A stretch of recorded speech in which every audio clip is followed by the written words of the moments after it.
I hit this issue today, and here's the quick fix that solved it. If your payment is declining on the Uber app, follow these steps to get back on track. Step 1. Check your payment method.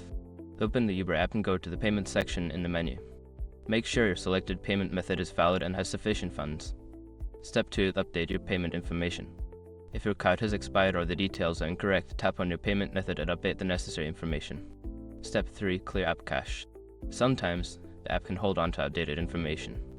Go to your device settings, find the Uber app and clear its cache. Note, on Android, this is usually found under storage. Step 4. Restart the app. Close the Uber app completely and then reopen it.